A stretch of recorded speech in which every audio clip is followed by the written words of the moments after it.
Hello everyone, and welcome back to Sleepless Campfire.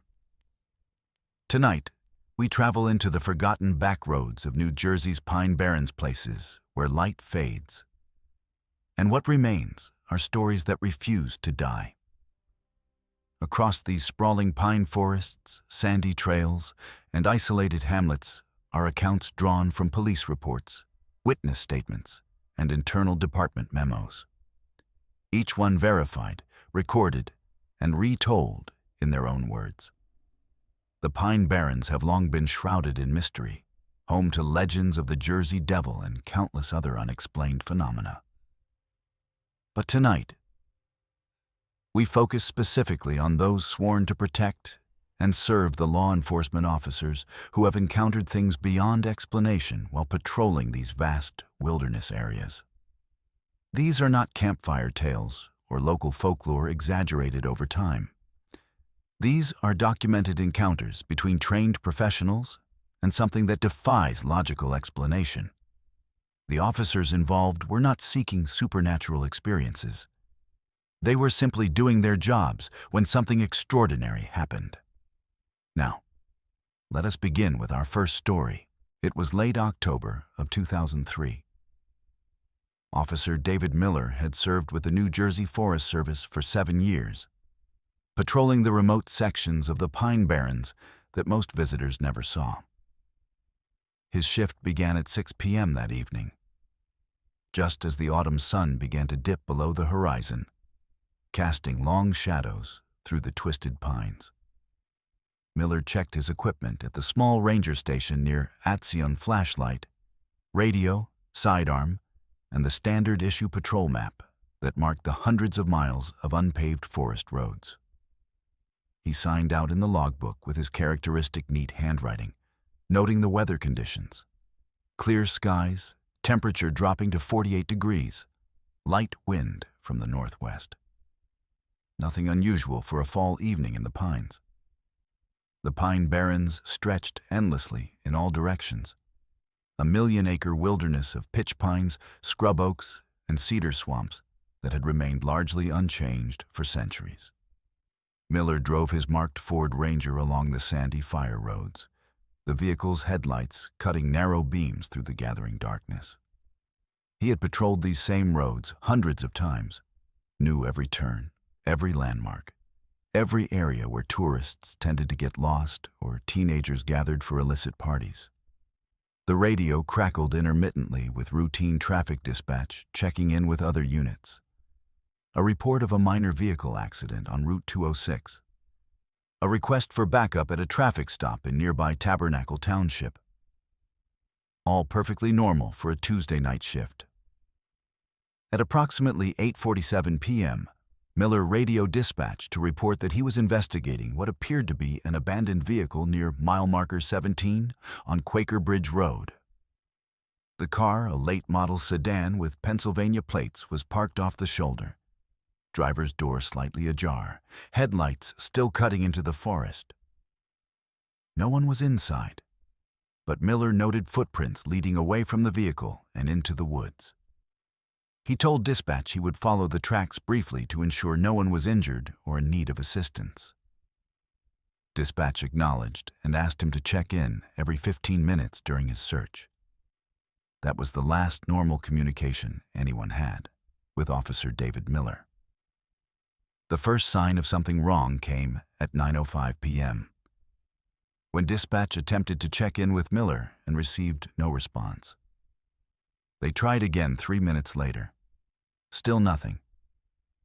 At 9:12 p.m., dispatch put out a call for any units in the area to attempt contact with Miller on Channel 2. 2 officers patrolling nearby roads tried to raise him with no success. The situation escalated quickly as protocol dictated. By 9:20 p.m., Sergeant James Wallace was en route to Miller's last known location, along with 2 additional units.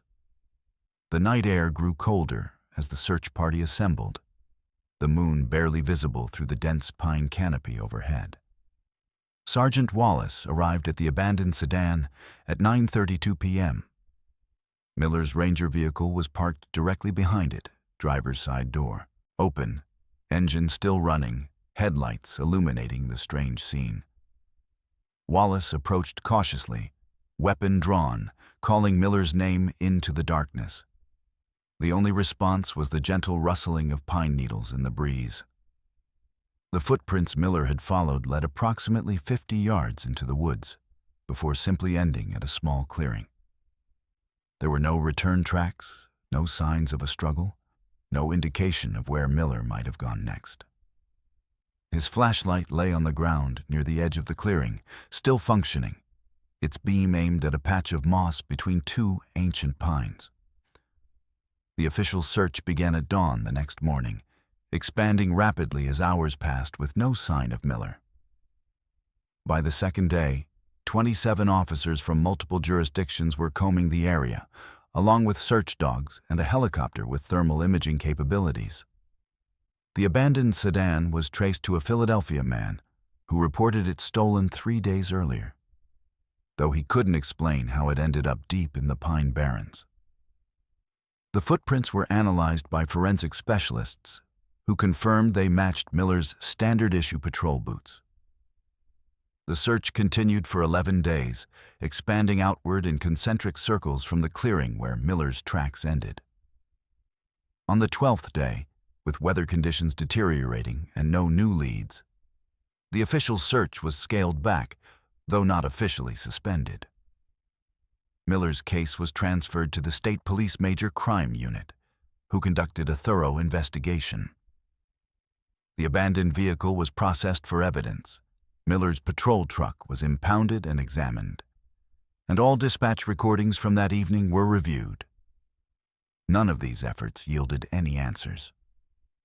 The most perplexing aspect of the case remained the footprints that simply ended in the middle of the clearing, as if Miller had vanished into thin air. No drag marks, no signs of abduction, no indication that he had left the area on foot. 3 months after his disappearance, the investigation was officially reclassified from missing person to homicide, though no body or evidence of foul play was ever discovered. Miller's name was added to the National Law Enforcement Officers Memorial in Washington, D.C. His badge number was retired from the New Jersey Forest Service. Theories abounded among his fellow officers. Some believed he had stumbled upon illegal activity and been silenced. Others thought he might have gotten disoriented in the darkness and succumbed to the elements, wandering deeper into the forest until he collapsed. But none of these theories explained the strange ending to his tracks in that small clearing. Former Sergeant James Wallace, now retired, occasionally still visits that clearing in the Pine Barrens. He told investigators in a follow-up interview years later that he has returned to the site dozens of times, hoping to notice something he might have missed during those first frantic hours of the search. "There's something about that place that doesn't feel right," Wallace wrote in his personal journal, which was later shared with investigators. "Even in broad daylight, the air feels heavier there.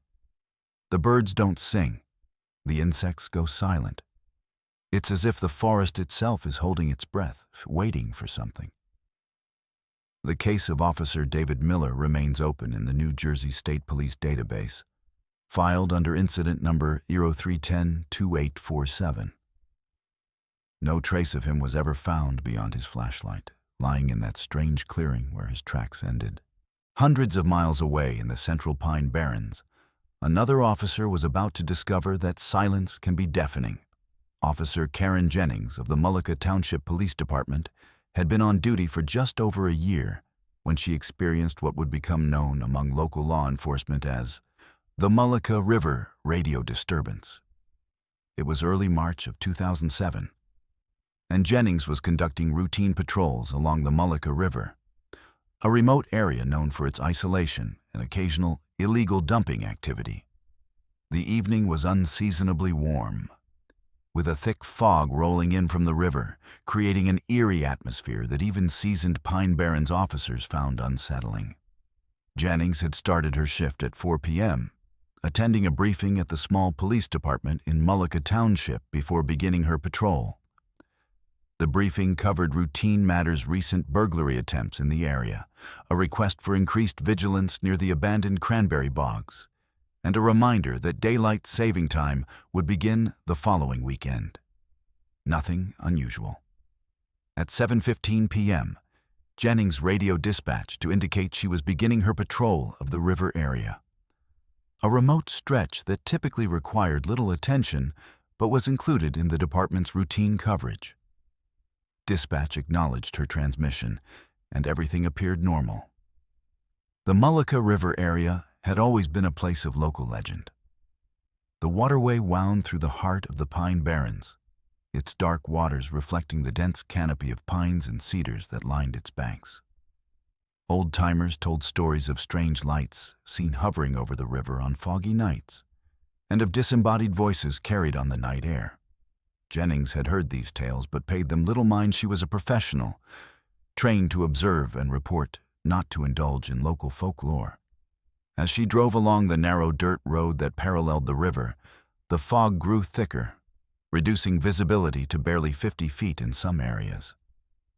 She slowed her patrol car accordingly, headlights cutting weakly through the mist.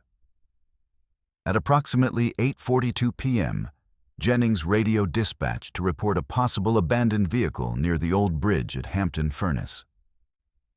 The transmission was somewhat garbled by static, which was not unusual in this remote area with its poor radio reception. Dispatch responded, asking for clarification of the vehicle's description. What happened next would become the subject of departmental legend and internal investigation for years to come. As Jennings began to describe the vehicle, a dark-colored van with no visible license plates, her transmission was suddenly interrupted by a strange sound that witnesses would later describe as unlike anything they had ever heard over a police radio. The sound was initially described by dispatch as a high-pitched whining noise, similar to feedback, but with an oddly musical quality that seemed to modulate in pitch and rhythm. Beneath this whining was a low, guttural voice speaking in what appeared to be an unknown language. The transmission lasted approximately 17 seconds before abruptly cutting off. Dispatch immediately attempted to re-establish contact with Jennings, calling her unit number repeatedly. For the next 3 minutes, there was only silence, broken occasionally by the same strange whining sound and indistinct vocalizations. Then, at 8:46 p.m., Jennings's voice came through the radio, but something was clearly wrong.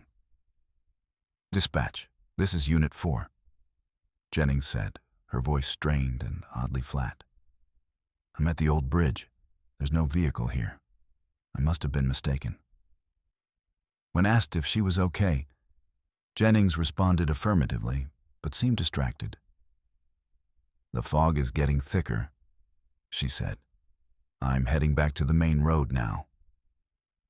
This transmission was clear, with no indication of the strange interference that had characterized her earlier call. Dispatch logged the incident as a possible radio malfunction and asked Jennings to return to the station for a check of her vehicle's communication equipment. She agreed, estimating her arrival time at approximately 9:15 p.m.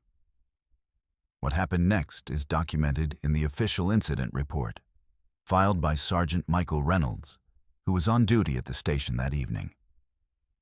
At 9:05 p.m., dispatch received another transmission from Jennings's unit, though this one consisted only of the strange whining sound and the indecipherable voice. No words from Jennings were heard.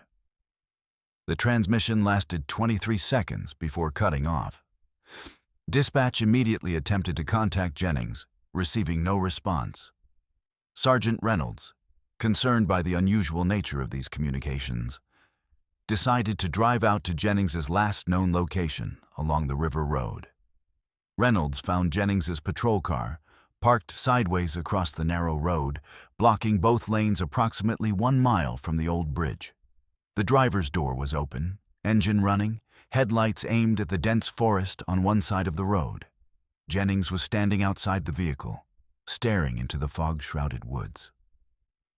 When Reynolds called her name, She turned slowly, her face pale and expressionless. "Did you hear it?" she asked, her voice barely above a whisper. When Reynolds asked what she meant, Jennings simply shook her head. "The radio," she said. "It's not right." Reynolds conducted a field sobriety test, which Jennings passed with no indication of impairment. Her vital signs were normal, though her hands were cold and trembling slightly. When asked about the strange radio transmissions, Jennings seemed confused, claiming she had no memory of anything unusual. The last thing she remembered clearly was seeing what she thought was an abandoned van near the bridge. After that, her memory became hazy, as if she had been in a daze. Reynolds escorted Jennings back to the station, where another officer retrieved her patrol car. The subsequent investigation revealed several disturbing details. The radio equipment in Jennings' vehicle was thoroughly examined by communications specialists, who found no technical malfunction that could explain the strange transmissions. The recordings of the incident were analyzed by audio experts, who confirmed that the indecipherable voice did not match any known language pattern and exhibited acoustic properties that could not be easily explained. Most disturbingly, when investigators returned to search the area near the old bridge the following day, they found unusual tracks in the soft earth near where Jennings had reported seeing the van. The tracks did not match any known animal or human footprint. Measuring approximately 10 inches in length, with 3 toe-like impressions arranged in a triangular pattern, Jennings was placed on administrative leave pending a psychological evaluation, which she passed with no indication of any underlying condition. She returned to duty 2 weeks later, but requested a transfer to a different patrol area. The incident was officially recorded as unexplained radio interference, though in private conversations among Mullica Township officers, it became known simply as the River Voice. Jennings never spoke publicly about what happened that night, but in her retirement interview 15 years later, she briefly addressed the incident.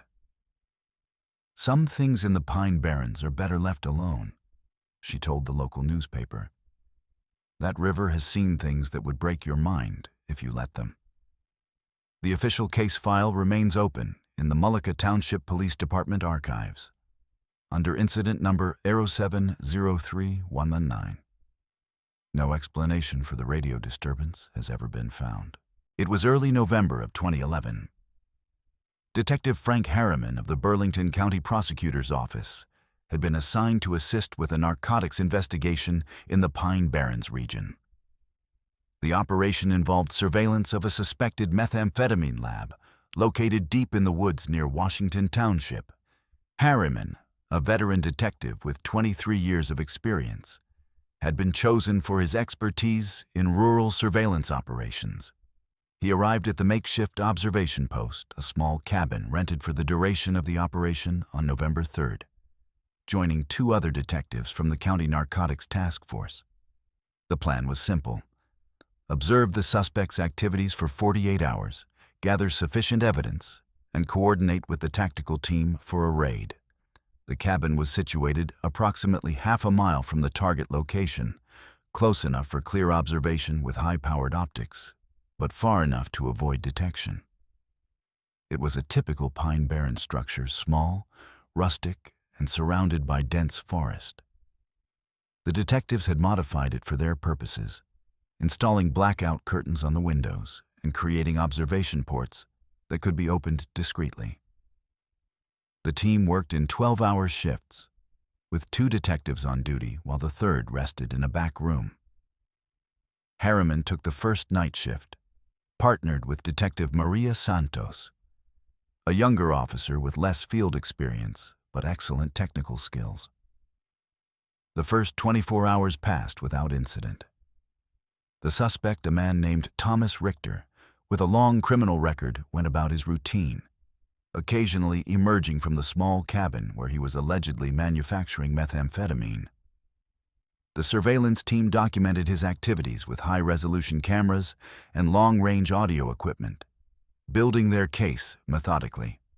By the evening of November 4th, they had gathered sufficient evidence to justify the raid, which was planned for dawn the following day. Harriman and Santos settled in for their final night of surveillance, maintaining their vigil through the long hours. At approximately 2:17 a.m.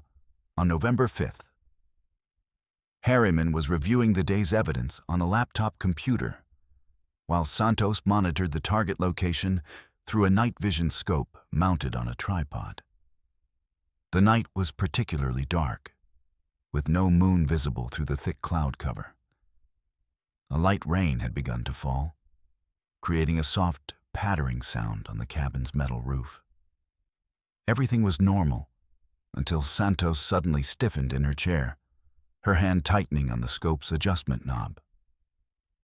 "Frank," she whispered, not taking her eye from the eyepiece. "You need to see this."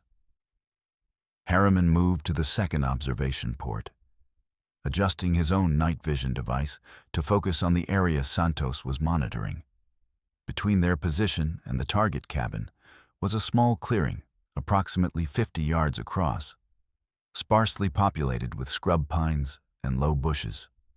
In the center of this clearing stood a figure, barely visible in the darkness. It appeared to be human-shaped, but taller than average, perhaps 7 or 8 feet in height. The figure was motionless, facing away from the observation post, looking toward the suspect's cabin. Harriman watched for several minutes, noting the figure's unusual stillness. Even in the light rain, there was no movement, no shivering, no shifting of weight, just an unnaturally rigid posture. "What do you make of that?" Santos asked softly, her voice barely audible in the quiet cabin. Harriman didn't respond immediately, instead reaching for the infrared camera with its powerful telephoto lens. The device would provide a clearer image and, more importantly, would record the figure for later analysis. As he aimed the camera, the figure suddenly turned, moving with an impossible speed that defied normal human capability. One moment it was facing away from them. The next, it was looking directly at their position. Harriman froze, his finger hovering above the shutter button. The figure's face was indistinct in the night vision scope, appearing as a pale oval without discernible features. What struck Harriman as particularly unsettling was the way it seemed to be looking directly at them, despite the distance and the darkness of the cabin interior. After approximately 30 seconds of this unnerving stare, the figure took a step forward, then another, moving toward their position with a strange gliding motion that covered ground with unnatural efficiency. Santos gasped softly, backing away from the observation port. "That's not possible," she whispered. "Nobody moves like that." Harriman finally managed to take 2 photographs before the figure suddenly vanished from view. One moment it was there, approximately 30 yards from the cabin and closing fast. The next, it was simply gone. He checked the camera's display, confirming that the images had been captured. The photographs showed exactly what he had seen through the scope, a tall, vaguely humanoid figure with no discernible features. The quality was poor, as expected given the darkness and distance, but the image was clear enough to confirm that what they had witnessed was not a normal human being. The detectives spent the remaining hours of their shift in tense silence, periodically checking the clearing with various optical devices. The figure did not reappear. When the third detective, Mark Thompson, relieved them at 6 a.m., Harriman briefed him on the incident, showing him the photographs. Thompson, a pragmatic officer with little patience for anything outside the realm of normal police work, was skeptical. "Probably just Richter's brother," he suggested. "He's supposed to be nearly 7 feet tall, right?" Harriman shook his head. "Nobody moves like that, Mark. and nobody just disappears into thin air. The raid proceeded as planned at dawn, with the tactical team successfully apprehending Richter without incident. During the subsequent search of the property, investigators found evidence of methamphetamine production, but nothing that might explain the strange figure the detectives had observed. Richter was interviewed extensively about anyone who might have been assisting him, but he insisted he had been working alone. When shown Harriman's photographs, Richter appeared genuinely confused. "I don't know who that is," he said. "I haven't seen anyone around here. I'd remember if I did." A search of the surrounding area revealed no footprints or other evidence of the figure's presence. Back at the Burlington County Prosecutor's office, Harriman submitted a detailed report of the incident, including the photographs and his own observations. The report was filed under Unexplained Phenomena and essentially buried in the archives. Santos included her own account, which corroborated Harriman's in every detail.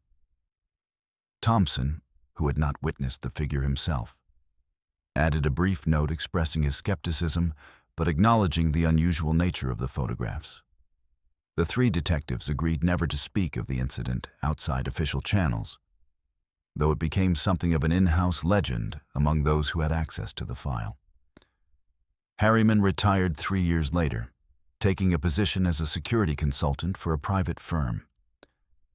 In a farewell interview with the department's internal newsletter, he briefly reflected on his most memorable cases.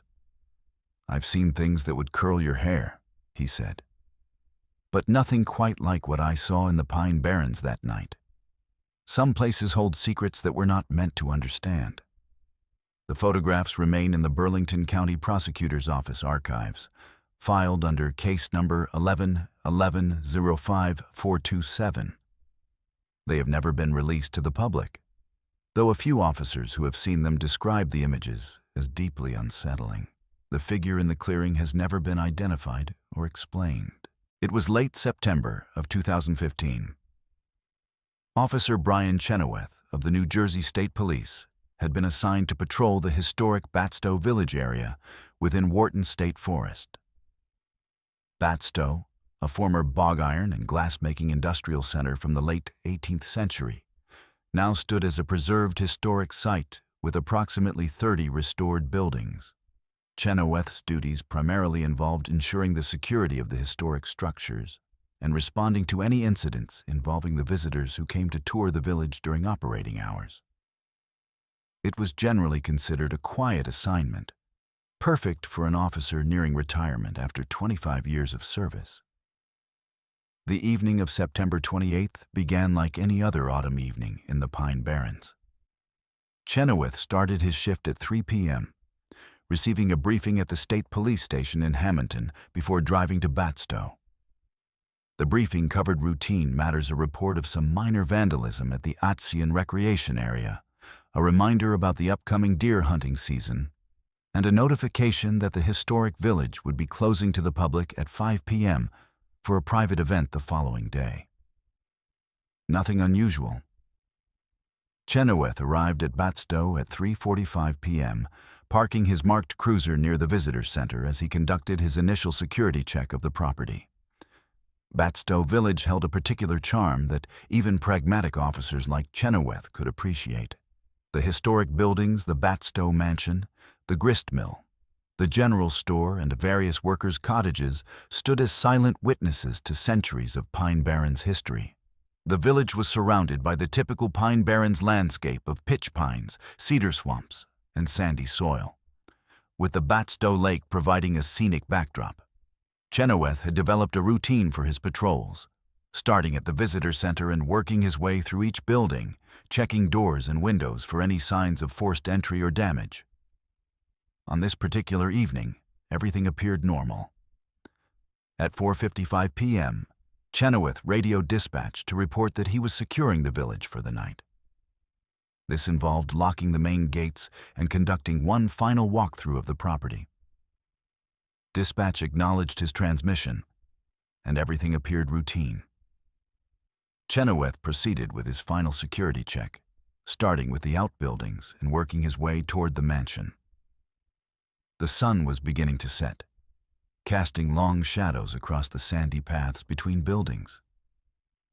As he rounded the corner of the blacksmith shop, something caught his attention, a flicker of movement in the window of the workers' cottage across the path.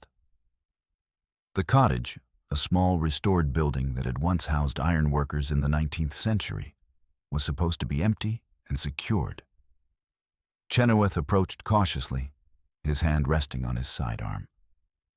The cottage's window was covered with a reproduction of the type of oiled paper that would have been used in the 1800s, making it difficult to see inside clearly.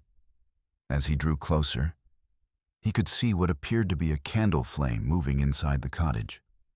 This was particularly strange, as the building had been modernized with electric lighting for historical demonstrations, and candles were strictly prohibited due to fire safety regulations. Chenoweth radioed dispatch at 5:12 p.m., reporting a possible unauthorized person in one of the historic buildings. "I'm going to investigate," he said, his voice calm and professional. "I'll keep you updated."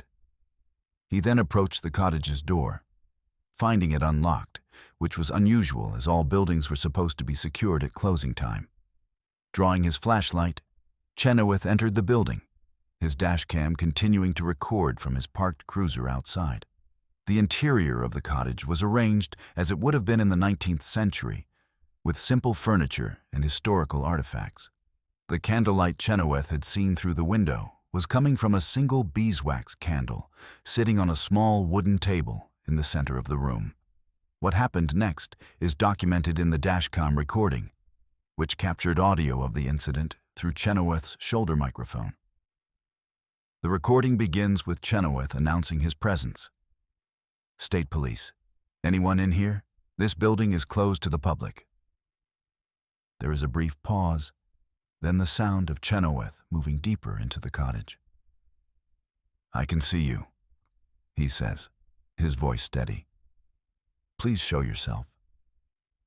Another pause follows, approximately 12 seconds of silence, broken only by the sound of Chenoweth's footsteps on the wooden floor.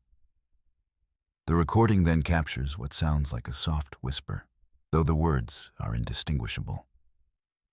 Chenoweth responds, "I need you to come out where I can see you. Keep your hands where I can see them."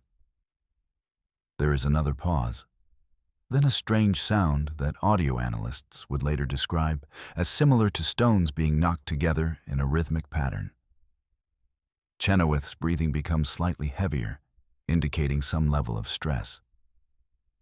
"This is your final warning," he says, his voice still controlled but with an edge of tension. "Come out now, or I will be forced to take action." What follows is perhaps the most puzzling part of the recording. A series of loud bangs are heard, as if furniture is being overturned, followed by what sounds like shattering glass. Chenoweth can be heard shouting, "State Police, stop resisting!" Then there are several seconds of struggle sounds, grunting, heavy breathing, and the thud of bodies against walls.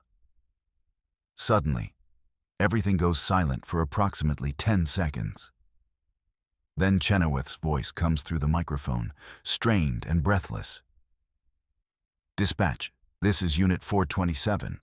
I need backup at the workers' cottage at Batstow Village. Suspect is resisting. Send backup immediately."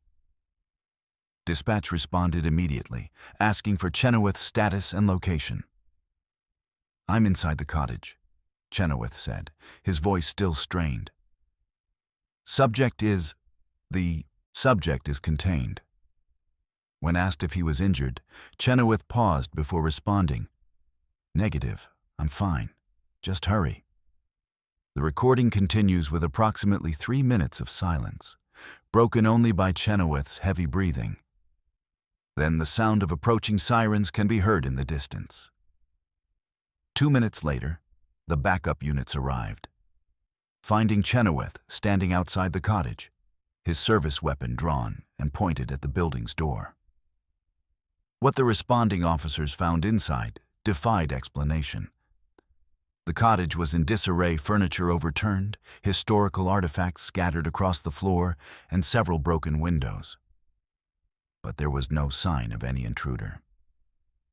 A thorough search of the building revealed nothing. The back door was still locked from the inside, and there were no other exits. The candle Chenoweth had initially observed was found on the floor, extinguished but still warm to the touch. The most puzzling discovery was a series of strange symbols drawn in what appeared to be ash on the wooden floor near the fireplace. The symbols did not match any known language or pattern that investigators could identify. Chenoweth was thoroughly examined by paramedics, who found no injuries other than some minor bruises and scratches consistent with a physical struggle. When asked what had happened inside the cottage, Chenoweth appeared confused and disoriented. "There was someone in here," he insisted. "We struggled. I think I must have lost consciousness for a moment." When asked where the subject had gone, Chenoweth shook his head. "I don't know. The door was locked. I don't understand." He was unable to provide a physical description of the person he had struggled with, other than to say it was stronger than it looked. The subsequent investigation turned up no rational explanation for the incident. The cottage was thoroughly examined, with no hidden passages or other means of egress discovered. The symbols on the floor were photographed and analyzed by experts in historical languages and occult practices, but no definitive interpretation was ever reached. The dashcam recording was enhanced by audio specialists, who confirmed the sounds of struggle but could identify no voices other than Chenoweth's. The case was officially filed as unexplained incident and essentially closed, though it remained a topic of discussion among state police personnel familiar with the details. Chenoweth retired 6 months earlier than planned, citing health reasons. In his exit interview, he briefly addressed the Batstow incident when asked about his most memorable case. "Some things don't have explanations," he said. "The Pine Barrens have been here a lot longer than we have. Maybe they have secrets they're not ready to share." The dashcam recording remains in the New Jersey State Police Evidence Archives, under case number 15-28714. It has never been released to the public, though those who have seen it describe it as deeply unsettling.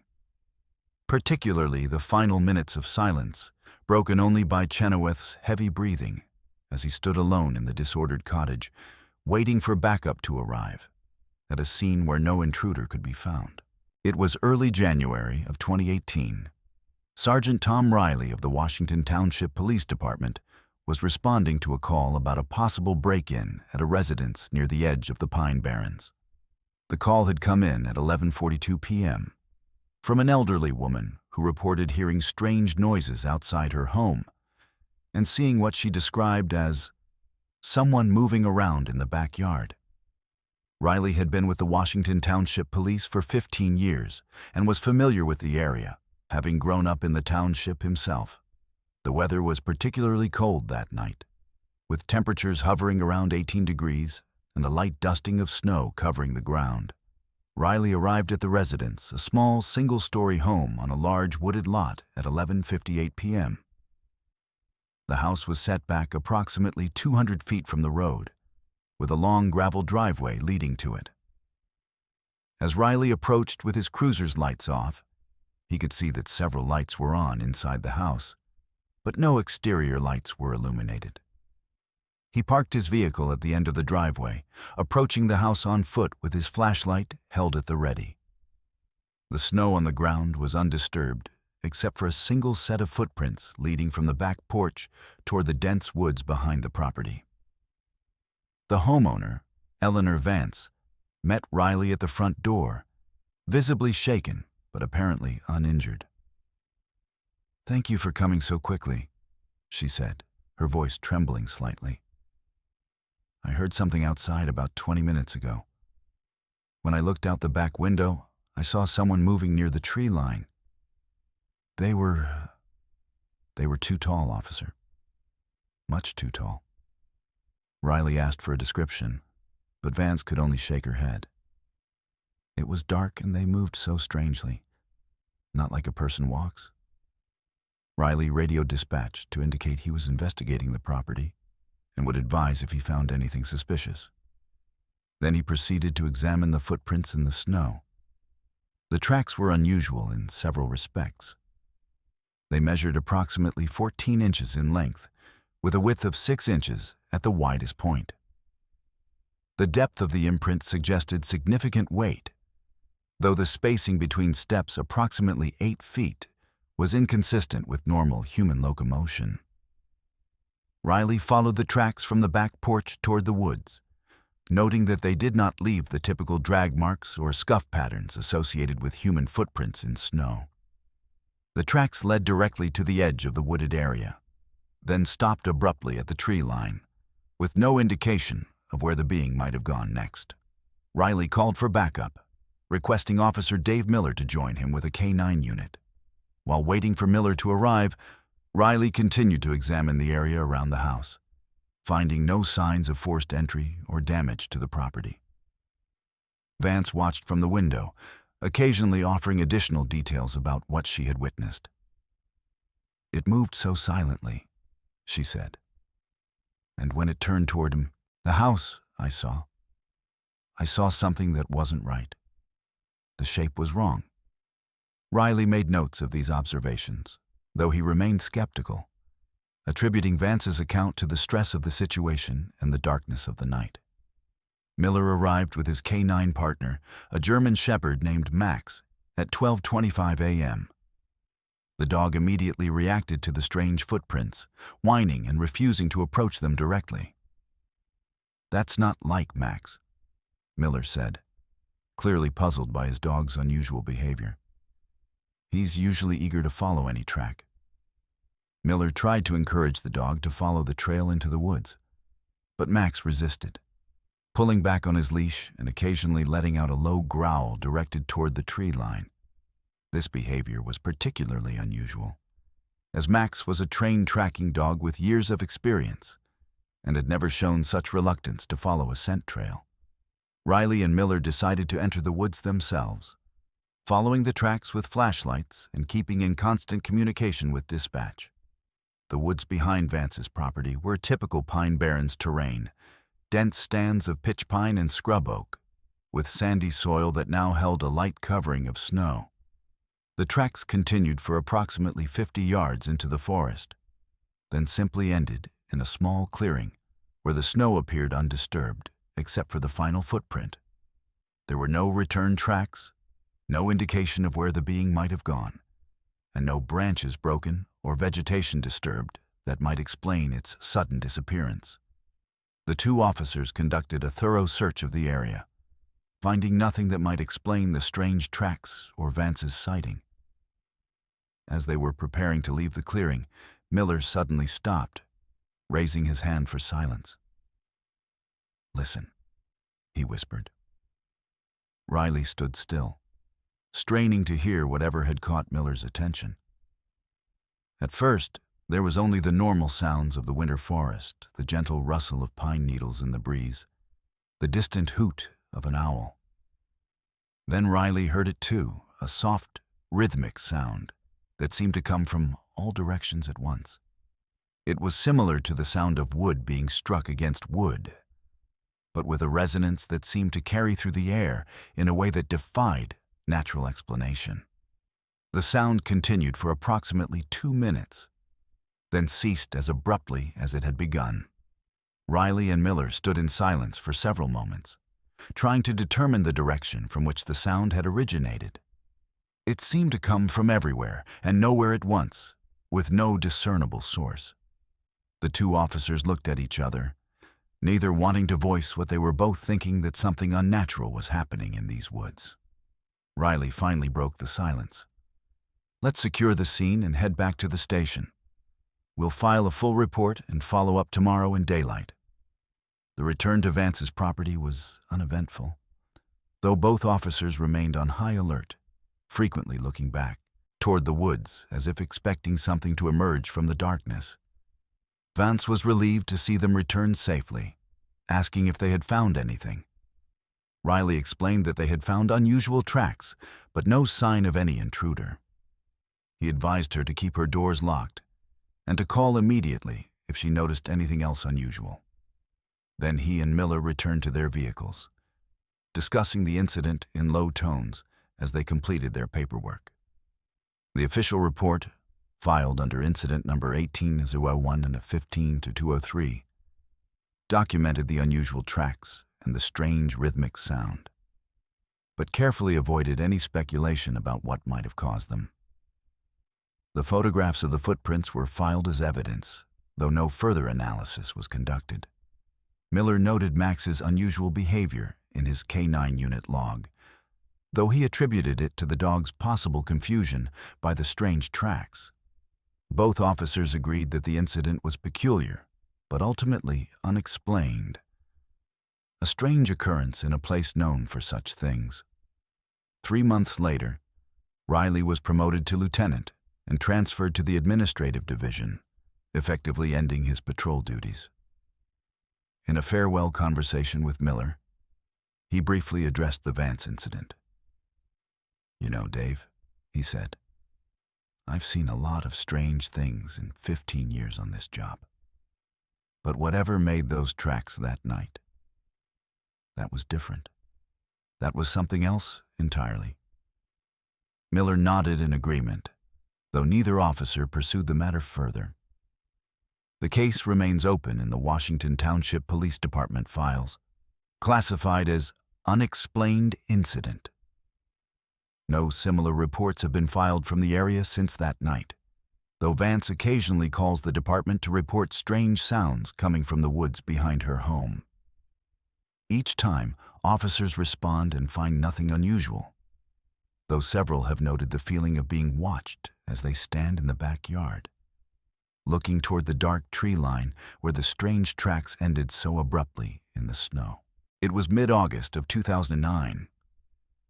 Ranger Sarah Mitchell had been working for the New Jersey Forest Fire Service for 3 years, assigned to the Chatsworth Fire Tower in the heart of the Pine Barrens. The fire tower, a steel structure approximately 120 feet tall, provided an elevated observation point from which Mitchell could monitor the surrounding forest for signs of smoke or fire. It was a solitary job, requiring long hours of vigilance in a small cabin at the top of the tower. But Mitchell enjoyed the isolation and the responsibility of protecting the vast wilderness area. The summer of 2009 had been particularly dry, increasing the risk of forest fires and keeping Mitchell especially alert. August 15th began like any other summer day in the Pine Barrens. Mitchell arrived at the base of the tower at 8 a.m., beginning her climb to the observation cabin with the usual sense of purpose. The weather was already warm, with temperatures expected to reach the high 80s by afternoon. Humidity was low, creating conditions that could allow even a small fire to spread quickly through the dry undergrowth. Once settled in the cabin, Mitchell conducted her routine equipment check, testing the radio, confirming the accuracy of the allydade, the specialized sighting device used to determine the location of fires, and making notes in her logbook about the day's weather conditions. The morning passed slowly, as was typical. Mitchell scanned the horizon in all directions, looking for any signs of smoke. The Pine Barrens stretched endlessly in every direction, a sea of green punctuated by the occasional cedar swamp or sandy clearing.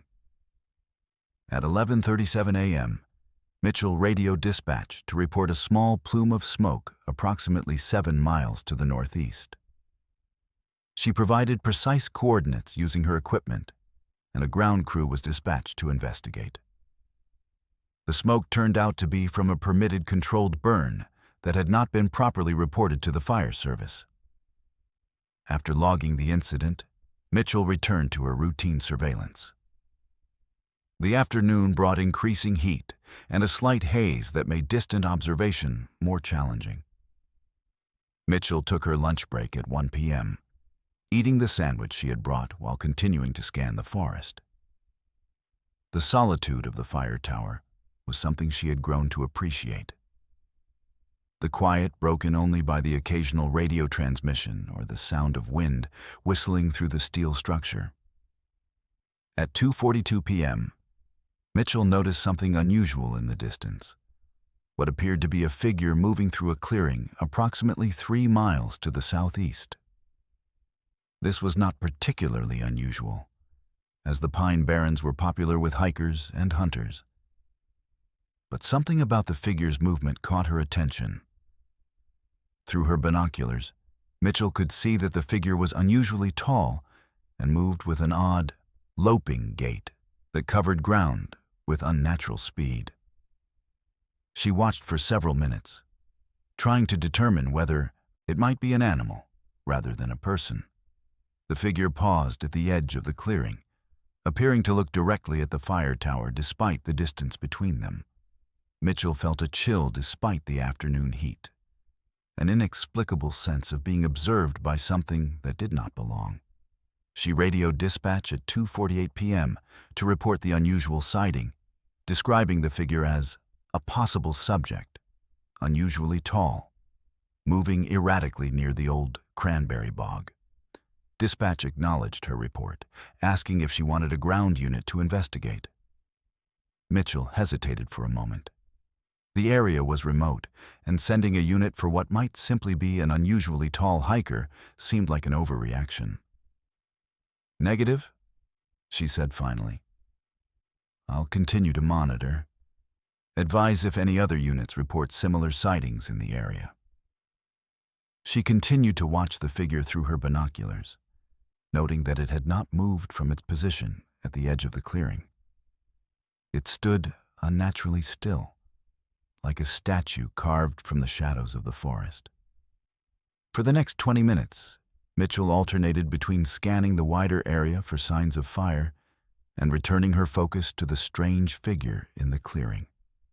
At 3:12 p.m., something happened that would change Mitchell's understanding of the Pine Barrens forever. The figure in the clearing, which had remained motionless for nearly half an hour, suddenly raised what appeared to be a long, thin arm and pointed directly at the fire tower. Mitchell instinctively stepped back from the observation window, her heart pounding. The distance was too great, she told herself. There was no way the figure could possibly see her clearly, let alone recognize the fire tower as an occupied structure. But the feeling of being targeted, of being specifically seen, was overwhelming. She raised her binoculars again, her hands trembling slightly. The figure was still pointing at the tower, but now it was moving, walking slowly but deliberately toward the tower's position. It moved with a strange gliding motion that seemed to defy the rough terrain of the clearing. Mitchell estimated its height at well over 7 feet, with an unnaturally thin build that was completely out of proportion to its height. As it moved closer, she could make out more details. The figure appeared to be covered in dark, matted hair or fur, and its limbs seemed to bend at angles that were not humanly possible. Mitchell radioed dispatch again, her voice tight with tension. "Dispatch, this is Chatsworth Tower. I need a unit to respond to my location immediately. I have a subject approaching the tower, and I need assistance." The dispatcher's response was immediate and professional. "Copy that, Chatsworth. Can you describe the subject? Are they armed?" Mitchell struggled to find the right words. "Negative on armed status," she said. "But the subject is unusual. Very tall, moving strangely. I don't think this is a normal person." She provided the subject's last known position and direction of travel, estimating its time of arrival at the tower base at approximately 15 minutes. The dispatcher confirmed that a state police unit was en route, with an estimated arrival time of 20 minutes. Mitchell was alone in the tower for at least 5 more minutes, and the figure was getting closer. She watched through the binoculars as the figure moved through the forest with impossible speed. navigating the dense undergrowth as if it were open field. It covered the 3-mile distance in less than 10 minutes, emerging from the tree line directly below the fire tower. Mitchell could now see it clearly with the naked eye, a tall, gaunt creature covered in dark, shaggy hair, with long, thin limbs and a head that seemed too small for its body. It stopped at the base of the tower, looking up at the observation cabin with what Mitchell could only describe as intelligence. It had no visible features on its face, no eyes, no nose, no mouth that she could discern, yet she knew it was looking directly at her. The creature began to climb the steel staircase of the tower, moving with an unnatural agility that defied its awkward appearance. Its long, thin fingers wrapped around the steel supports, pulling it upward with ease. Mitchell backed away from the window, reaching for the fire axe that was kept in the cabin for emergencies. Her hands shook as she gripped the handle, her mind racing with disbelief and fear. This couldn't be happening. It was impossible. Yet the sounds of the creature's ascent were undeniable.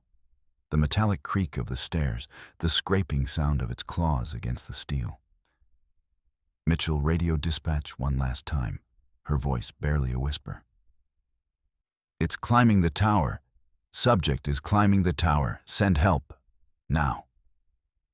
Then she dropped the microphone and braced herself, standing with the axe raised as the creature approached the observation cabin. The sounds grew louder, the scrape of claws on steel, the heavy breathing that seemed to come from all directions at once. Mitchell could hear it just outside the cabin, moving around the narrow catwalk that surrounded the structure. She stood frozen in the center of the small room, her eyes fixed on the cabin door, waiting for it to burst open. What happened next is documented in Mitchell's official statement, given to investigators 2 days later. She reported hearing a series of loud bangs against the cabin walls, as if something was testing the structure for weaknesses. The windows, made of thick plexiglass, rattled in their frames but held firm. After several minutes of this assault, the sound suddenly stopped. Mitchell remained in her defensive position for what seemed like an eternity, listening for any sign of the creature's presence. The only sound was the wind whistling through the tower's steel structure. At approximately 3:35 p.m., Mitchell heard the sound of approaching sirens in the distance. The state police unit had arrived. She cautiously moved to the window, looking down at the base of the tower. The creature was gone. There was no sign of it anywhere in the surrounding area. 2 state police officers emerged from the woods, their weapons drawn as they approached the tower base. Mitchell radioed them, her voice shaking as she explained what had happened. The officers conducted a thorough search of the area, but found no evidence of the creature's presence other than some unusual scratches on the lower portion of the tower's steel supports. The subsequent investigation turned up no rational explanation for Mitchell's experience. The scratches on the tower were examined by forensic specialists who could not determine what might have caused them. They did not match any known animal claw marks, nor did they appear to have been made by any human tool. Mitchell was placed on administrative leave pending a psychological evaluation, which she passed with no indication of any delusional disorder or other mental health issues. She returned to duty 3 weeks later, but requested a transfer to a different tower in a less remote area of the state. The official report, filed under incident number 090815-402, documented Mitchell's account in detail but carefully avoided any speculation about what she might have encountered. The case was officially classified as unexplained incident and remains open in the New Jersey Forest Fire Service archives. Mitchell never spoke publicly about the incident, but in a private conversation with a colleague years later, she briefly addressed what happened that day. "I know what I saw," she said, "and I know what I heard. There are things in the Pine Barrens that science can't explain. things that have been here long before we built our towers and our roads. We're just visitors in their world. The scratches on the Chatsworth Fire Tower were eventually painted over, but those who know where to look can still see the faint marks beneath the layers of green paint, a silent reminder of the afternoon. A ranger came face to face with something impossible in the heart of the Pine Barrens. It was early April of 2016. Officer James Delaney of the Burlington County Sheriff's Department was nearing the end of his overnight shift. It was 4:45 a.m., and the sky was just beginning to show the first hints of dawn in the east. Delaney had been with the Sheriff's Department for 12 years and had grown accustomed to the strange quiet of the Pine Barrens in the pre-dawn hours. He was driving along Route 72, a desolate stretch of highway that cut through the heart of the pines, when he noticed a faint light deep in the woods to the north. This was not entirely unusual. Sometimes poachers or illegal dumpers used lanterns or flashlights, but something about the quality of the light caught Delaney's attention. Delaney turned his cruiser onto a narrow, unpaved road that led in the general direction of the light. The road was little more than a sandy track, overgrown in places and barely passable. He proceeded slowly, his headlights cutting through the dense fog that often settled in the low-lying areas of the Pine Barrens at this hour. The light he had seen from the highway seemed to recede as he approached, as if it were moving away from him. Delaney radioed dispatch to report his location and his intention to investigate the light. "Probably just some kids," he said, though he didn't believe it himself. The area was too remote, the time too early for any legitimate activity. The road led Delaney deeper into the forest, into an area he recognized from local folklore as the vicinity of Ong's Hat. According to legend, Ong's Hat had once been a small settlement, founded by a man named Jacob Ong in the 18th century. The story went that Ong had been a strange recluse, practicing alchemy and other occult arts in the isolated Pine Barrens. One day, after a particularly violent thunderstorm, Ong and the entire settlement had simply vanished, leaving behind only a single hat hanging from a tree branch. Over the years, the legend had grown, with tales of strange lights, disembodied voices, and interdimensional portals associated with the area. Delaney had heard the stories many times, but like most law enforcement officers, paid them little mind. As Delaney proceeded down the sandy track, he began to notice unusual things. The vegetation on either side of the road appeared to be unnaturally uniform, as if it had been trimmed or shaped by some unknown force. The air grew strangely still, the normal sounds of the pre-dawn forest, the chirping of birds awakening, the rustle of small animals in the underbrush conspicuously absent. Most unsettling was the behavior of the fog. Instead of drifting naturally with the breeze, it seemed to move with purpose, forming distinct shapes that dissolved and reformed with an almost deliberate quality. At approximately 5:10 a.m., Delaney's cruiser rounded a bend, and he saw at a structure that should not have been there. It was a small, circular building, perhaps 20 feet in diameter, constructed of some dark, weathered material that resembled stone, but had an unnatural smoothness.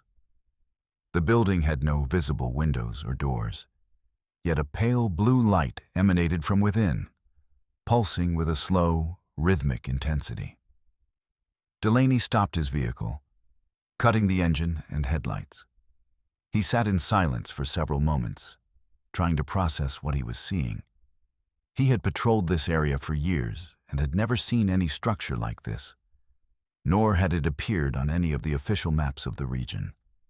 Delaney radioed dispatch again, his voice measured despite the strangeness of the situation. "Dispatch, this is Unit 317. I've located a structure at these coordinates that doesn't appear on any maps. Requesting satellite imagery if available." He provided his GPS coordinates, noting that the structure appeared to be some kind of outbuilding or shed, though of unusual design. While waiting for dispatch to respond, Delaney approached the structure on foot, his flashlight beam cutting through the fog. As he drew closer, he could see that the material was not stone at all, but something else entirely, something that seemed to absorb light rather than reflect it. The pulsing blue light from within the structure grew stronger as Delaney approached. He could feel a low-frequency vibration in the ground beneath his feet, accompanied by a soft humming sound that seemed to come from the structure itself. When he reached the building, he found that it had no visible seams or joints, as if it had been cast in a single piece. He ran his hand over the surface, finding it strangely warm to the touch despite the cool morning air. There were no doors, no windows, no visible means of entry. Yet the blue light continued to pulse from within, and the humming sound grew steadily louder.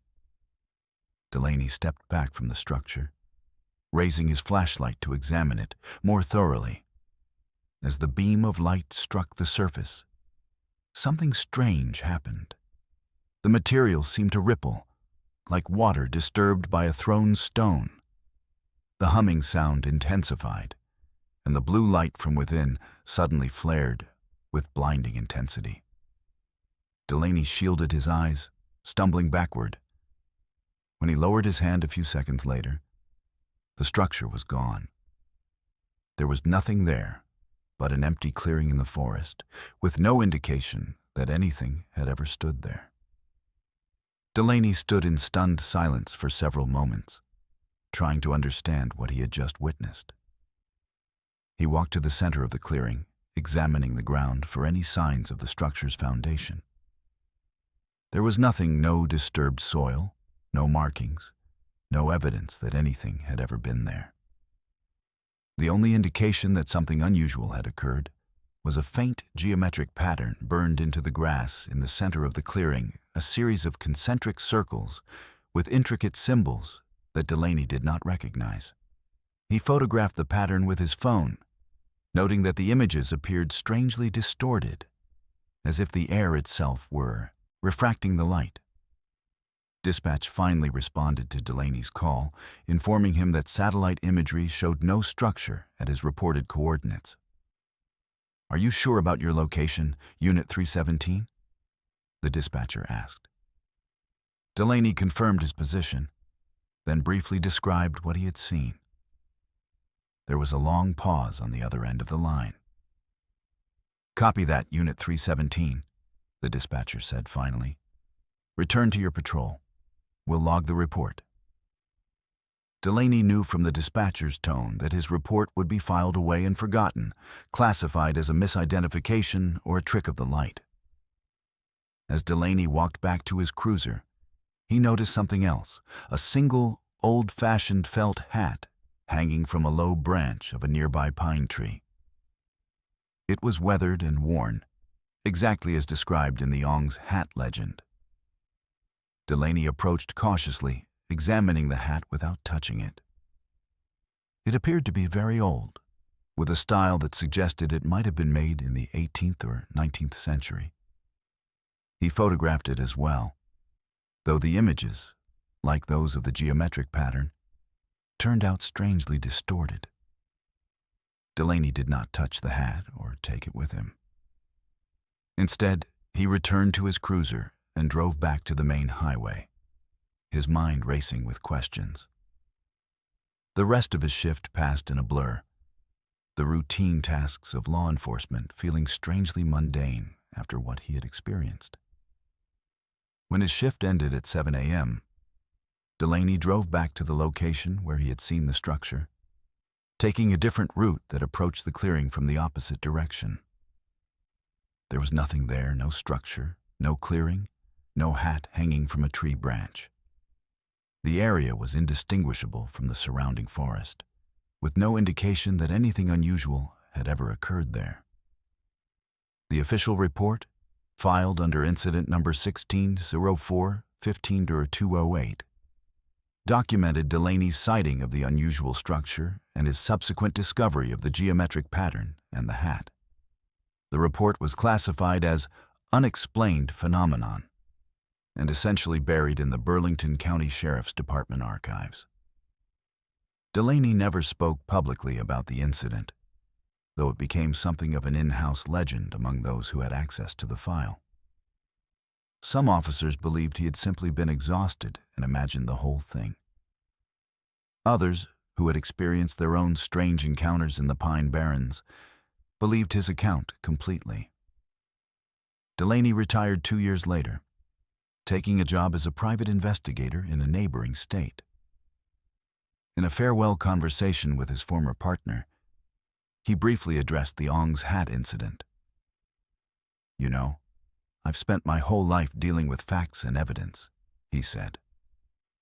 "But what I saw that morning, it doesn't fit into any category I know. Maybe the old legends are true. Maybe there are places where the walls between worlds are thin.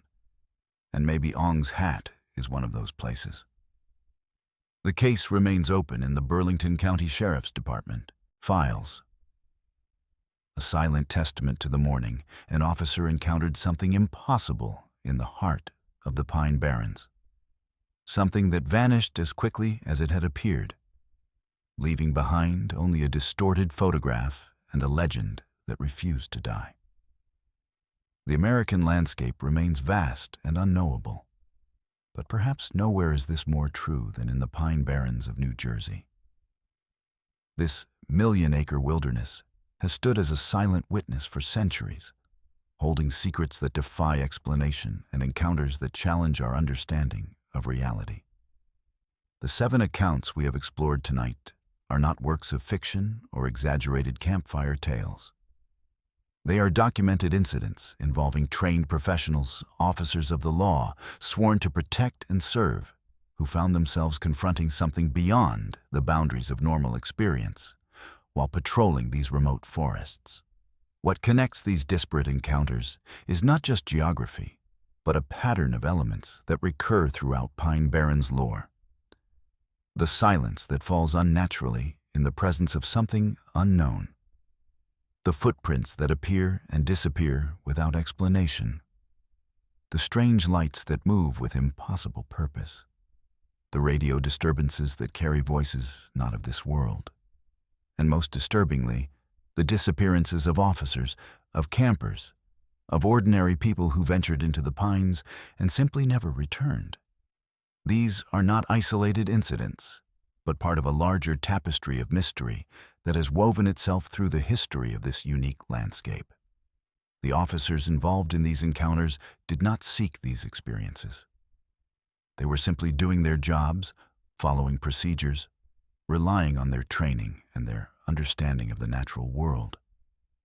Yet, in each case, they found themselves in situations where training and procedure offered no guidance. They were forced to confront phenomena that defied logical explanation, to document events that seemed to belong more to the realm of folklore than to police reports. Their responses measured, professional, yet tinged with an underlying sense of bewilderment, speak volumes about the profound impact these encounters had on them.